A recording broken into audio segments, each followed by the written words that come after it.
Good evening, everybody, and welcome back to another episode of the Blacknificent Show.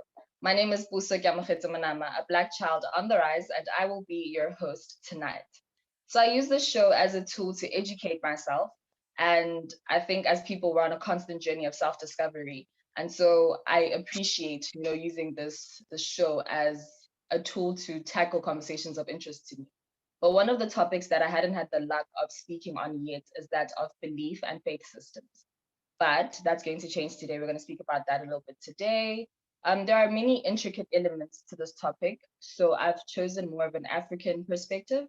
That being said, today's topic is African spirituality in 2021.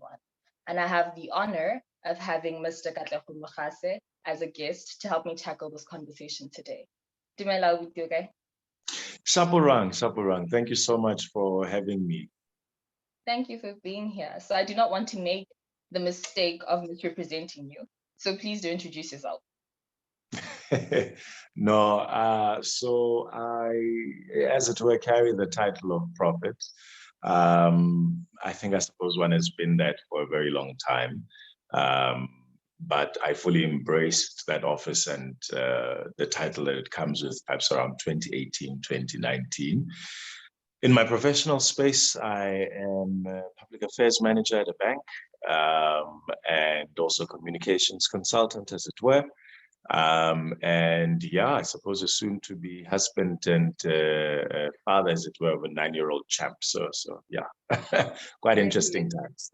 So please, to start us off into this conversation, please tell us about your journey with spirituality and your belief thus far and how it has brought you to where you are right now as a spiritualist. Look, I think there are certain seminal moments for me.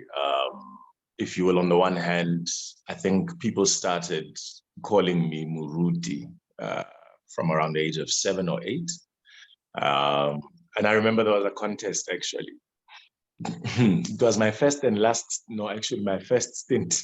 My last one was in matric. My first stint with modeling, as it were. So there was a competition in the region at the church that I was attending, the Methodist church at the time. And Ronali Mr. Sunday school. And I remember, I think I won that competition in the region. So I was Mr. Sunday school for a year. I think it was in grade 5 or 6, as it were.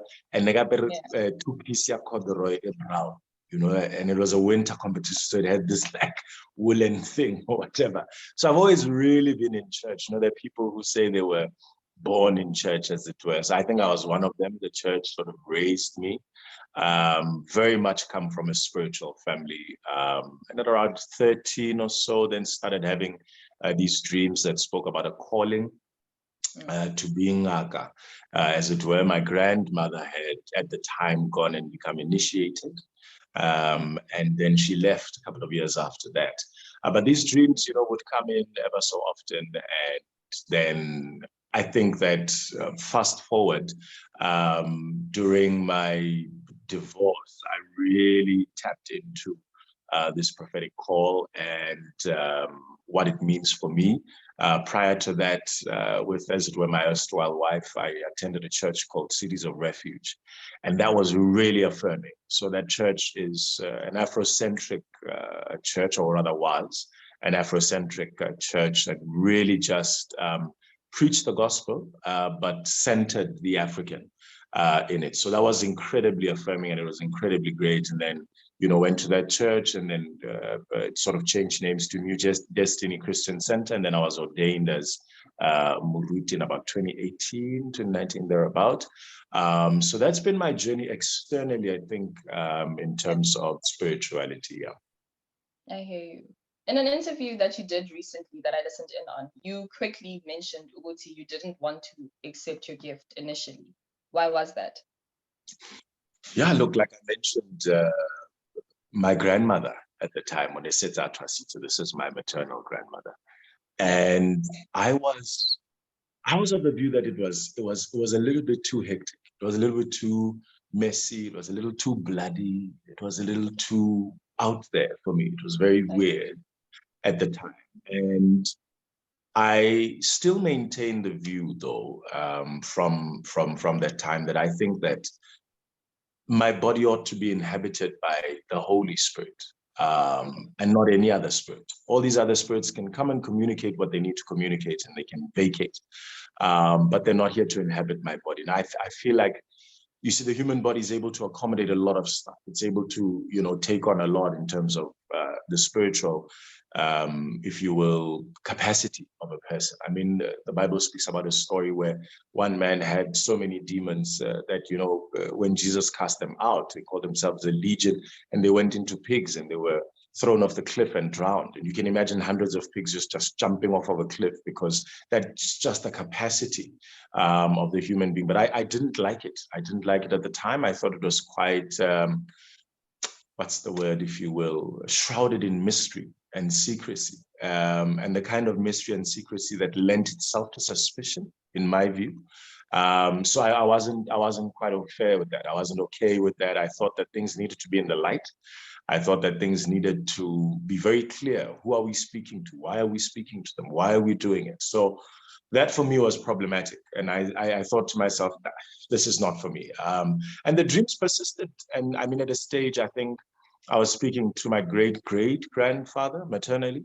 And in the dream, he really, he had this gorgeous girl, like really like Miss Universe times 100, multiplied by 10 to the power of 50, kind of beautiful. I don't even, yeah. This woman is traveling with him, and this is in a dream. And this old man says, Badimu Babwile. And we're not talking about class. And he makes it sound like there was this annual general meeting in the ancestral realm, like they were deciding, and tag, Katleho, you're it, let's go. And I laughed. I laughed in the dream. And I was like, this is not gonna happen. Like, you already know. Yeah. So then, as he left, then there were two ladies outside, and they asked him, so how did it go?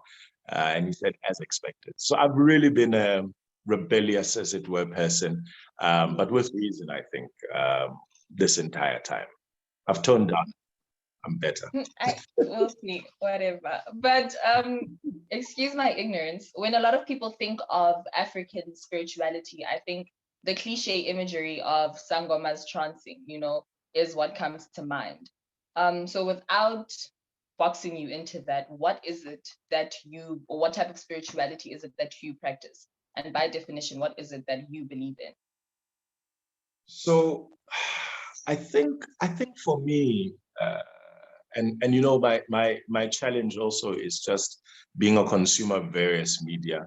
So just before this interview, I was listening to a couple of speakers speaking about decolonizing religion and decolonizing Christianity, as it were. Or rather, actually, in fact, the last speaker said we need to de-Christianize God. And I felt such a sharp stab to my heart. Yeah. But anyway, I think for me, so the blended version, because I think in some instances I'd refer to myself as it was an Afro-Judaic Christian, because I think there's something to be gained from understanding the Jewish history of our faith, but there's definitely something beautiful about where we are in terms of being Africans. And so I'm of the view that we have God as the source of all things, as the supreme creator. And we approach him through Yeshua as prescribed in the Bible.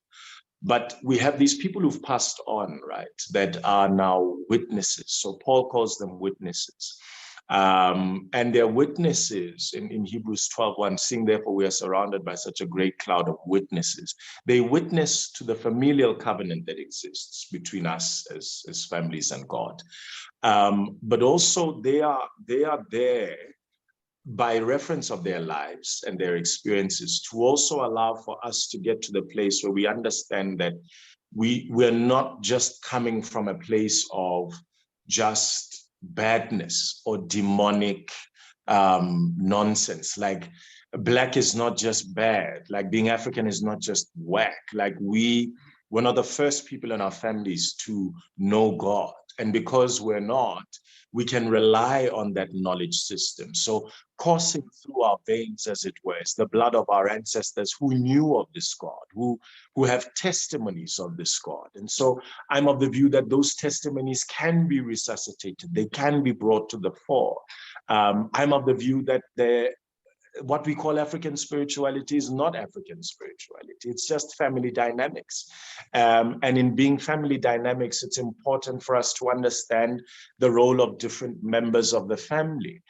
So my brand of spirituality, as it were, is one that really seeks to say that as Africans, our own revelation of God is as valid as a Eurocentric one, or as a Judaic one, or as an Eastern one. And I think that more and more we're starting to see that happen with people that are questioning, with people, I actually, after listening to these clips, I worry about the history, or rather the future of the church. Because I say the history because colonization used the Bible to accomplish a lot of its feats. We were made to feel less than. We were made to feel pagan. You listen to songs that I've held dear, for so very long. Growing up in the Methodist Church, this one speaker says, there's a song called Jerusalem Ikhaya Lami Dilithandayo. There's a verse that goes umzi omhle kune Eden. And the speaker says, how do you know Eden? How do you know this Jerusalem? You've never been there. And you're busy singing so wholeheartedly about this Jerusalem and this Eden that you don't know. And I think it's so incredibly pointed. These are questions that we've got to deal with. We've got to be able to say, but what is this spirituality? What does it mean to approach God? And I often ask the question, what did we do? Because I don't know that what we have right now is what existed in totality prior to Christianity. I don't know that. So we're agnostic in that regard. And anyone that tells us differently, I think respectfully, is not telling us the truth, because our history is oral. If you will, and I know that it's not what you're asked, and I'm maybe going off of a tangent, but it's so important that we understand these origins, because it's got to be questioned. We accept African spirituality as though we've made it just a baseline, an absolute. We know that your ancestors, you slaughter, you do it. No, but who introduced that? Who said to us that this is the way we do it? And what was that revelation? Because we're dealing with now a Judaic revelation of God, which we call the Old Testament, and then this Judaic thing transforms, and then after that we get what we call Christianity. The Arabic revelation of God we call Islam. The Eastern is Confucianism and Hinduism and all these other beautiful religions. But now those are revelations that happen to particular people at a particular time. What was the revelation of God to Africans prior to colonization? That's the question we've got to grapple with. That's a question we've got to be able to ask ourselves, to say, but have we asked that question? Have we gone and said, even the fabrics that we wear, the beads that we have, beads are a Chinese invention, they're an Asian thing. The fabrics that we have are not necessarily an African thing. We wore cloth in terms of skin. So what would a sangoma have looked like pre-colonization, perhaps in the 1300s or 1200s? Those are questions that aid me along the journey, as it were, to my spirituality. Come back to your question. I hear you. One of your posts was captioned, and I'm not sure which platform this was on, but one of your posts was captioned, "We've got to get to a place of respectfully questioning some titles like African spirituality." I think you just tapped on that right now, but what did you mean by this? It's exactly that question of saying, where does it come from? Yeah. Like, I don't know whether, and we've done a very good job, not just now, but in scholarly articles and in all manner of places, to ask the question, where does Christianity come from?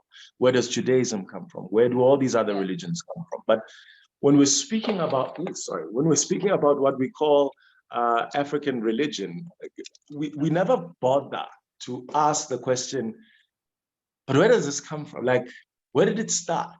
And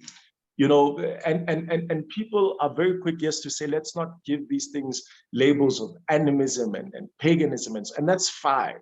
But now I'm looking for the origins of it? And are we still sticking to the origins of it? Has it been perverted over time? And maybe perverted is a pejorative or negative word to use. Has it been watered down over time? What does it mean to be African and spiritual now versus 1,000 years ago? And people might point me to Kemetic systems and Egyptology, and that's fine, and that presents a whole array of deities, in the Northern African context, that for a lot of people, the story of Christianity is taken from there. They speak about Osiris and Isis and that, and I haven't done sufficient study to be well versed in that, but there are similarities there. Let's not lie. There are similarities there. The story of Christianity is also not very unique. There are many, many religions that speak about a virgin birth, that speak about a savior coming in, that speak about disciples, that even might speak about a resurrection. But I think that when we speak about African spirituality, we've also got to be very careful, because we're not the only people in the world. And I don't know whether we were the first ones to believe that it's possible to communicate with those that have transitioned from this life to the next. Eastern religions do that. And so because we have that view, so what is left? So if we're saying that what makes us unique is the ability or the view that, we have this familial structure that just doesn't include those who are alive, but those who've passed on, that's not uniquely African. Okay, we have this structure of slaughtering to be able to appease a certain deity. That's not uniquely African. So what's left about it being uniquely African spirituality? And that's where the problem comes in, is that what we might be calling African spirituality and holding on so tightly might have influences from other spaces in the world, because Africans were trading. Africans were conquering places, Africans were moving. And so what we've held on so tightly to might actually also be a cosmopolitan salad of religion. Hectic. Okay, let's just move on from that one, because that one's a bit of a mind boggle. But I met you in the church, and I assume that you still identify as a Christian man, because a lot of your content is very church sermon-like, if I may. Yeah. But how does this work with regards to your gift and your beliefs? Are they codependent? Are they mutually exclusive? Do you keep them separate? How does that work? I think for me, it's one long continuous thing. Initially, I think that it would have been easy for people to just assume that these are two mutually exclusive things. Should keep them separate. Dr. Mdende, who I was listening to, says that, I'm part of a group that's incredibly dangerous. The people that call themselves African Christians, that we want the best of both worlds, that on the one hand, we'd be able to have certain sacrifices and introduce and dedicate our children or our marriages or whatever the case might be. And then on a Sunday, go and speak about how Christ is the center of everything. And I think that it's absolutely compatible. I think that when we speak about the teachings and the principles that are located in the Bible, not the contortions and the translations and the versions that people have, but the pure teachings that are located in this sacred text, I think they're very commensurate with African spirituality. I think that there's absolutely nothing that is mutually exclusive there. Typical examples that I give to people, when you mention marriage, a lot of cultures have particular pieces of the slaughtered lamb or the slaughtered cow that a bride and a groom will eat after being married. There are certain portions of animals that are slaughtered that are only meant for the priests in the Bible. So if you think about separating a particular portion of meat for a particular purpose, that's in the Bible. If you speak about how in the Old Testament you had this view that you shouldn't mix fabrics around, right? You should have just one version of cloth that you wear. A lot of our traditional gear, if you look at it, doesn't have a mixing of fabrics. It would have just been skin, So you already get these hints, ritual purification after funerals. It's there in the Bible. It's there in Jewish text. So, and also, obviously, the Jewish text presupposes that it is the mother language and it is the mother culture, and from there others came through. But then you get these hints, this almost call and answer, if you were to borrow a musical term, that Judaism or the Jewish or Abrahamic religion calls, and African spirituality answers in one way, Eastern spirituality answers in another. So it's incredibly important, I think, for us to acknowledge that these things are not mutually exclusive. I think that it is the same God that reveals God's self to Africans and to every other person. I hear you. There's this very popular interpersonal conflict within Black Christians in South Africa in particular, where they will take part in ceremonies from time to time, but they refuse to acknowledge that there is an African spiritual realm, and I think, to me, I want to respect everybody's right to believe in whatever they choose to believe in, but it's very baffling to me to think that people feel so strongly about acknowledging the presence and the significance of our ancestors that they go as far as to demonize African spirituality or African religion. Why do you think that Black Christians in particular, or African Christians in particular, are so offended by particular traditional African practices? Yeah, I think it's shame on the one hand. Okay. Because the church has told us that it's demonic. The church has told us that it's nonsense. The church has told, so at some point we need to get to a place where we remove whiteness from church, where we remove this Anglicization, this Eurocentricity of God.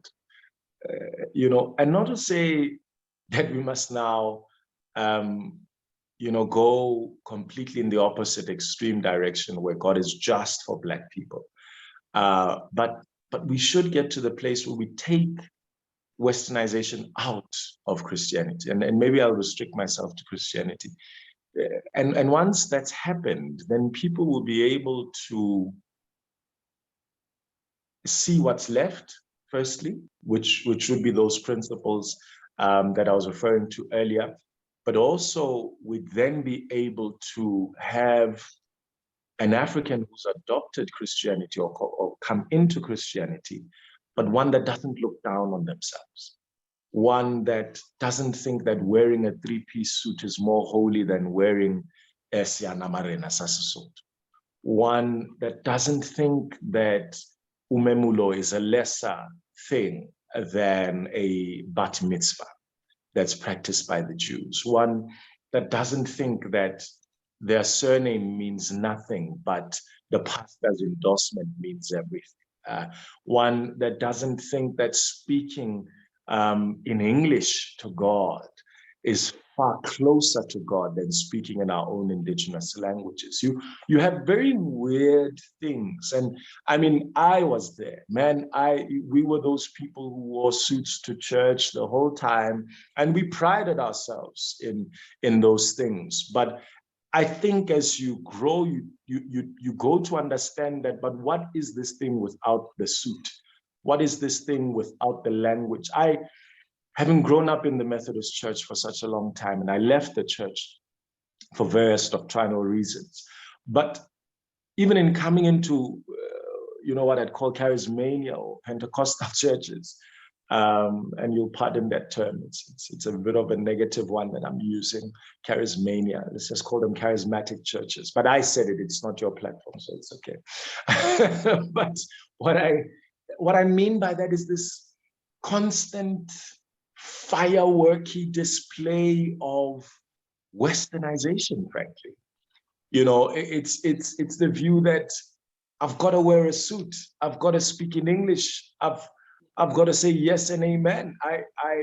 And everything else about my family and my history is just completely demonic, and leave it all behind. Just focus on the church, focus on the family you have at church. That's nonsense. That's not the message of Christ. That's not the message of the Bible. I'm of the view that there are particular generational blessings that are associated with our families, and they come from our ancestors. because they lived and God gave them those blessings. Now, if you're turning your back on your family, where in the hell are you going to get those blessings? Where are you going to get that direction? You're going to get it from your pastor? No, I'm sorry. He's not going to be able to give it to you. Or she's not going to be able to give it to you. You're going to get it from your church leader? That's not going to happen. We've got to get to the place where we actually just take whiteness out, and then we see what we're left with. And then let's deal with whether we must still be ashamed of the fact that you went and introduced your child. Whether there's a typical example that I use, and this one really seems to be problematic to a lot of people. Why do you have a pastor there to marry you? There's no reason to have him there or her there at all. Okay. As soon as two families agree, and I'm speaking biblically now, as soon as two families agree, then the marriage is there. Because you've brought your family, I've brought my family, we come together, and those negotiations and the meeting of those things, or the requirements on both ends, are what determine what the marriage is. It's not the pastor pronouncing blessing. He's not necessary. She's not necessary. And so we've taken away the office that the high priests, as it were, of the home have, whether they be male or female. But they have those offices and those functions, and we've outsourced them to some Muruti that must come and bless the occasion. No, I understand, Muruti, I love you very much. But my father must be the one that blesses the occasion. Your father must be the one that blesses the occasion, because he's the carrier of the surname. And being the carrier of the surname, you are being welcomed into this house by this person. I'm not necessarily bringing you into the family by my own accord. I'm bringing you into my father's family. So he should pronounce certain blessings that are going to last far longer than the ones that I'm looking for at the Muruti. Hectic. Okay, well, as African people, as a collective, we are going to be more proud of everything that comes with being African. And that means our heritage, our traditions, and the customs of our forefathers. But I think a lot of Africans are finding themselves more interested in returning to their roots, but in a more spiritual sense. Is there a way to try and practically implement this interest in one's daily life? So I would say it starts with prayer. For me, I'd say it starts with prayer. And now the question then is asked, but what is prayer? So the communication between yourself and the entity or the deity. So if you want to pass, go ahead, as regularly as you want. If you want to faster, go ahead. If you want to read the word and find an Afrocentric church, go ahead. I just think that the one thing we've got to be very careful of is, as young Africans coming into our own, being more proud and then becoming lazy and outsourcing it from, on the one hand, the pastor, now to the traditional healers, now to the seers, to people that are being called guides. We've got to do the work. The work has got to be done. You've got to get to the place where you understand what is in your family, what are the hindrances there, what are the things you need to deal with, and practicalizing it is living it every day, is understanding and researching. What is your family tree? Where do you come from? Start there. Also get into questions and difficult conversations with parents about, where does our surname come from? Why do we use this surname? What are the praise songs associated with this surname? And if our praise song says that we're a giraffe that's able to look over at other people and see things ahead, why is it that that's not happening in my life? And I'm not able to do that. And I carry this surname. So what are the things that I need to do to meet the beautiful destiny that I have? And I think it's about being practical about stuff like that. It's about being practical about knowing that stuff, about being able to get to the place where we understand who we are, we understand why we're here, and we then take it upon ourselves to craft a direction that makes sense to us. I hear you. One of the opinions that I found online, because I did a little research, were that African spirituality offers Black believers decolonized Christianity. And there was another one that reads, people are leaving Christianity because of its colonial history. They are looking for alternatives. What are your sentiments on these opinions? Spot on. Spot on. And you see, the unfortunate part is that you've had COVID-19 and lockdowns around the world.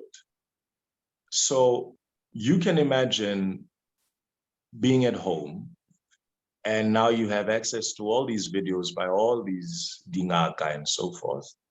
And you equally have access to all these videos by all these pastors, but because of the colonial history of Christianity, you're just like, I'll rather listen to somebody else. And now you start to see results and you start to practice these things. And in discovering this, and now, families are coming together now, and it's Thanksgiving celebrations, it's Manyalo and all of that. What is there left for the church to do? You're finding fulfillment in these things. You're finding community in these things. You're finding identity in these things. And at the base of it, actually, you're going to these events, you're sacrificing, or whatever as you're saying. And this is a view that, I don't necessarily agree with in its, what's the word? In the way it's presented now. I have a different view of it in terms of witnesses, but people will go and say, okay, we'll go and speak to the departed about certain things, and they'll intercede on our behalf, or they will speak to God on our behalf. So they serve, as it were, as intermediaries, as demigods in their own right. I am of the view that they serve as witnesses. But if you are coming and saying that these are intermediaries and they're going to God, why are you still going to church? Why would you have any reason to go to church? Because also this resonates with you so much, because these are people that you knew. This is that grandmother that loved you dearly. And now you're speaking to her and you've continued the link. And now I, as a pastor, I'm asking you to think about an Abraham that you don't know. I'm asking you to sing songs about a Jerusalem that you've never been to. I'm asking you to speak and sing about a heaven that looks so white. It looks like only white people enter there. The vast majority of Catholic saints are white. It's like now you get to the place where you're asking yourself these difficult questions, and then this brand of African spirituality comes and answers them in one fell swoop. And you're young. There's no way that the church is going to get you back. And unfortunately, we're then going to start seeing sort of splinters of it, or extremes, where the church is going to become more and more of a social club that is hip and lit and happening, and society dictates what the church ought to be, as opposed to scripture dictating. And then you'll have the conservatives that will say scripture must dictate, and so they won't want to move, and they'll become less and less, and they'll call themselves a remnant, and they'll become very exclusive. But African traditional religion is going to start thriving. I mean, in listening to various people, they're pushing for it. They're pushing for a decolonization of spaces in general. And the church is not immune. There's a decolonization in terms of literature. There's a decolonization in terms of even the spaces of governance. So you are going to start seeing even public holidays. Like a Heritage Day is going to start to become a very big deal. I mean, Castle Mixed Out the other day had an Ancestors Day. So you can imagine the move that's going on at the moment, where you're starting to see people say, why should I celebrate Christmas? I want to celebrate Christmas. In fact, actually, we should move our new year from the 1st of January to the 1st of September. That's more in line with an African calendar. But because of Eurocentrism and colonization, those things are going to take long, to take root. But the move is going on.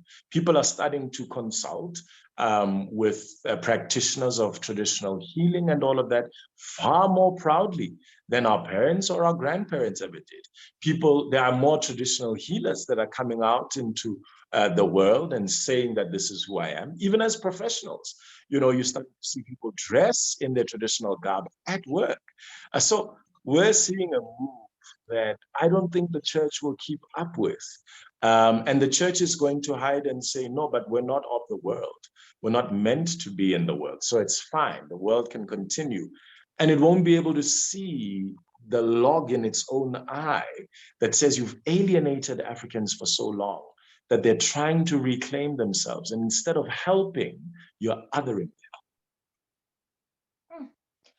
Well, many faith and belief systems and their practice have some form of discrimination. And this is like a known fact, But I feel like in 2021, people are forcing themselves into spaces that don't exactly include them, or that seemingly work to exclude them, thus redefining the entire system.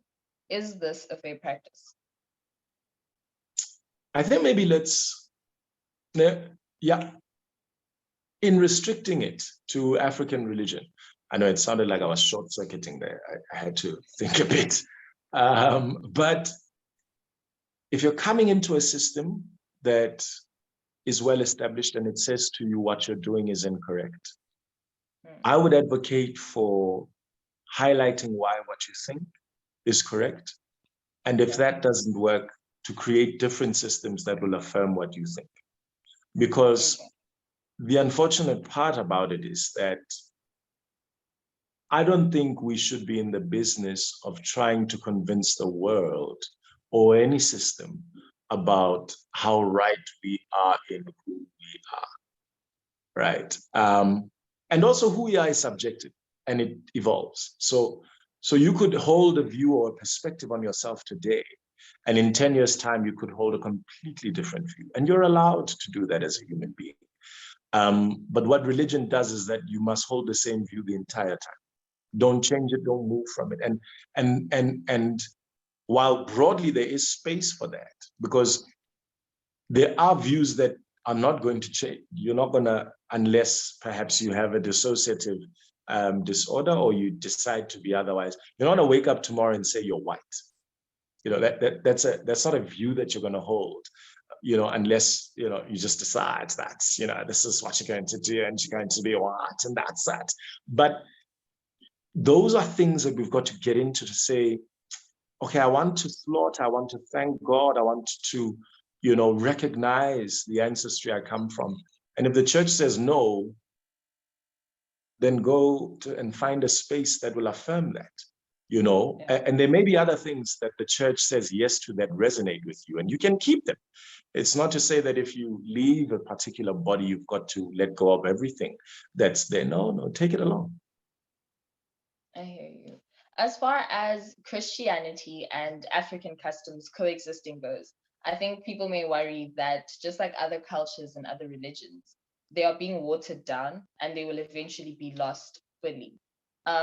Is this something that you agree with, and how do you think we can combat that? So like I said earlier, right, in terms of the origins of this thing that we call African spirituality. Yeah. And I don't know whether it's unfortunate. So I'm a purist. And then I think that that's the problem with me, is that I want to get to the origins of stuff, right? Okay. But people are way more eclectic than that, and even in my own life, I am a Motswana, but I'm not a pure Motswana man. I'm not just Tswana. There are all these other influences that are in my life. And so too it is with religion. There are all these other influences that come in, and even African spirituality. I don't think what we have right now, I don't think what we have right now is what was originally, quote unquote, termed African spirituality. Because we've grown as people, we've interacted with other people.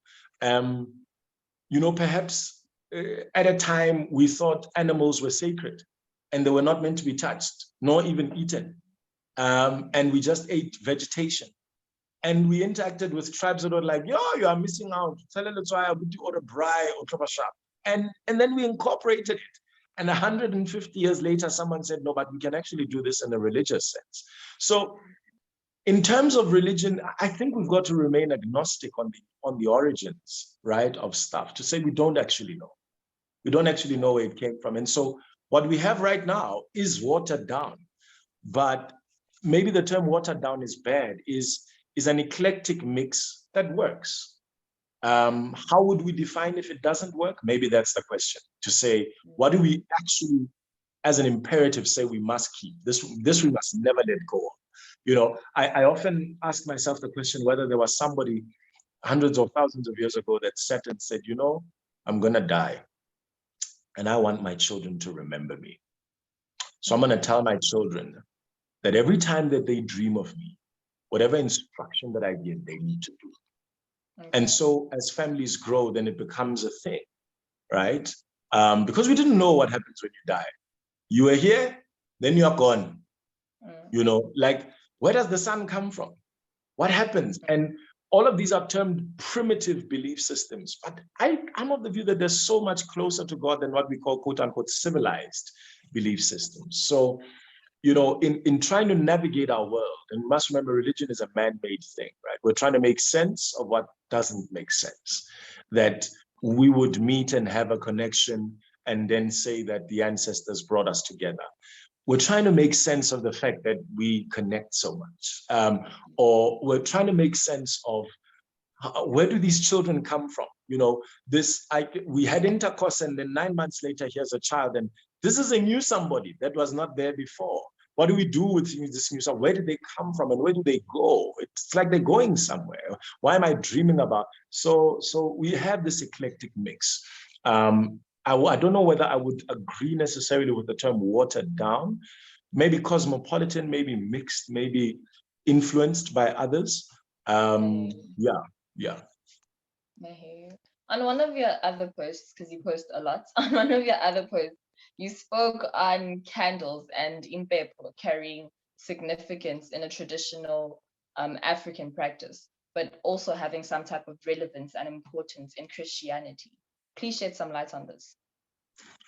So for me, as I read it in the Old Testament, right, when there was a sacrifice that was made to God, he says, this is a sweet smelling aroma. So smells are particularly important to God. The smell of sorghum is a very particular smell, comparedly, combined with maize, right? The smell of impepo, as it rises, is a particular smell. The smell of resin, of frankincense and myrrh, which is what I use on a coal pack, is quite distinct. And the Bible tells us, and again, this is as it were, bibliocentric view, that we are made in the image of God. And if we're made in the image of God, and this God is particular to certain smells, then we too are also particular to certain smells. And in being particular to certain smells, and being spirits that live, or souls that live forever, it may be possible that we would be particular to the smell of sorghum, even in the spiritual realm. Because God is a spirit, but he's particular to smells here in the natural. So what prevents us from being particular to certain smells? So that's the smell thing around impepo. I don't think, so it's the smell that attracts the spirits that are around it. It serves as a great antibacterial as well.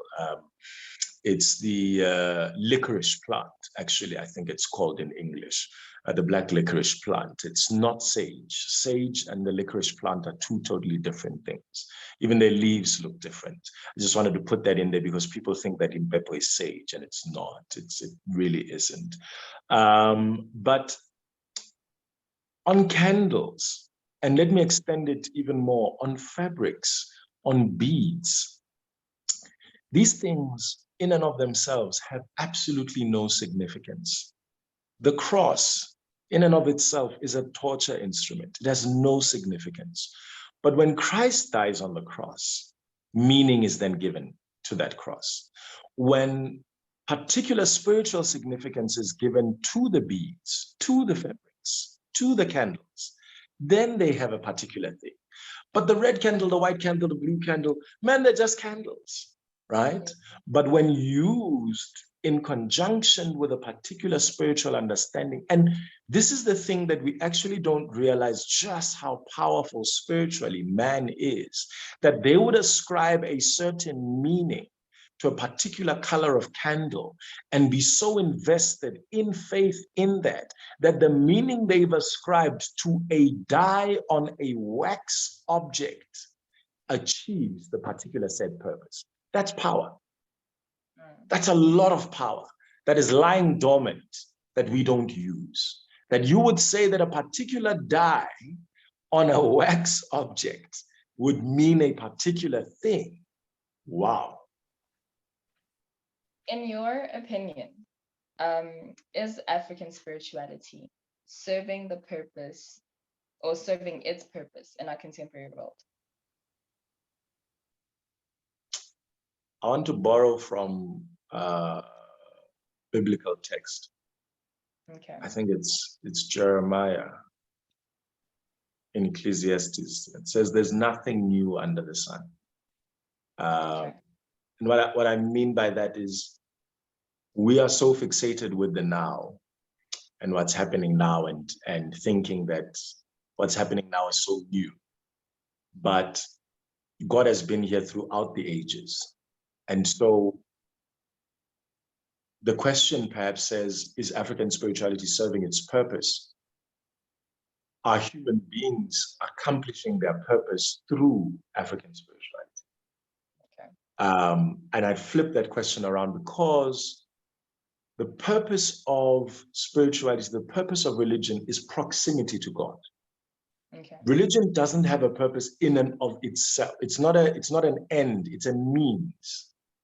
And when we understand religion as a means, then the differences in the mechanisms that the means provides are actually just superficial, but it's a means to accessing God for the fulfillment of XYZ. And that XYZ is the one that's important, because then we can get to understanding, because if I'm here saying that purpose is critical, then does religion help me? Does African spirituality help me in achieving purpose? If I think the attainment of money is critical, does African spirituality help me in attaining money? And that's when we'd know whether it's serving a contemporary purpose or not. Because outside of that, we wouldn't be able to judge it, because then we've made it an end in and of itself. We've said that this is it, and there's no greater thing.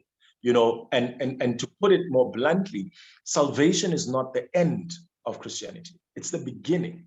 So after being saved, there's still purpose. There's still stuff that you need to do. And unfortunately, Christians today have made salvation the end goal. Just that you're saved. No, it's not. It's the beginning.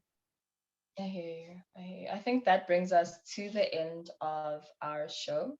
I always say that I learn a lot from these conversations, but I literally always learn a lot through these conversations. And I can only hope that the people who are watching also learned a lot and that they enjoyed this conversation as much as I did. Is there anything that you'd like to add? Any final thoughts? Any final words?